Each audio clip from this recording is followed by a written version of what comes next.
Hi comrades. ஹண்ட்ரே கணித்தார் CM Vijay. என்னன்னு கேக்குறீங்களா? நம்ம ஊர்ல பாதி பேருக்கு அறிவே இல்லை. சிஎம் சார் வந்து 50% அறிவுன்னு சொன்னாரு. நம்ம ஆளுகளுக்கு 70% மேல அறிவே கிடையாது.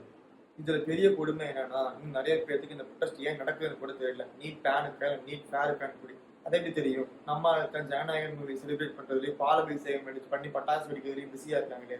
நாளைக்கு நான் சட்டமன்ற உறுப்பினர்ன்றதை மறந்துடுவேன். நான் யாரையுமே ஜனநாயகன் மூவி பார்க்க கூடாது, செலிப்ரேட் பண்ணக்கூடாதுன்னு சொல்லலாம் காமெடி.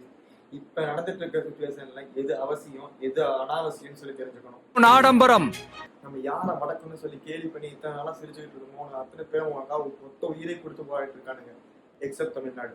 இதுல நம்ம தேர்ந்தெடுத்து ஓட்டு போட்ட மினிஸ்டர்ஸ் எல்லாம் ஜனநாயகன் மூவியை போய் தியேட்டர்ல பார்த்துட்டு அழுகிற மாதிரி ரீல்ஸ் வேற எடுத்து போட்டு ரோட்ல இறங்கி செலிப்ரேட் பண்ணிட்டு போய் பேட்டி வேற கொடுக்குறாங்க. என்னன்னா ரோடு வந்து ப்ரொடெஸ்ட் பண்றதுக்கான இடம் இல்லையா? சாலை என்பது போராடுவதற்கான இடம் அல்ல.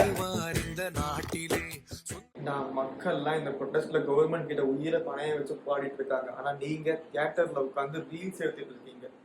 தமிழ்நாட்டுக்கு இருக்கிற மரியாதையே போச்சு காம்ரேட்ஸ்.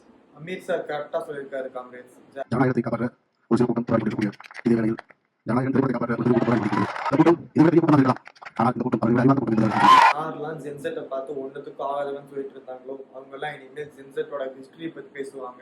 அதுலயும் முக்கியமா பொண்ணுகளை பத்தி பேசுவாங்க.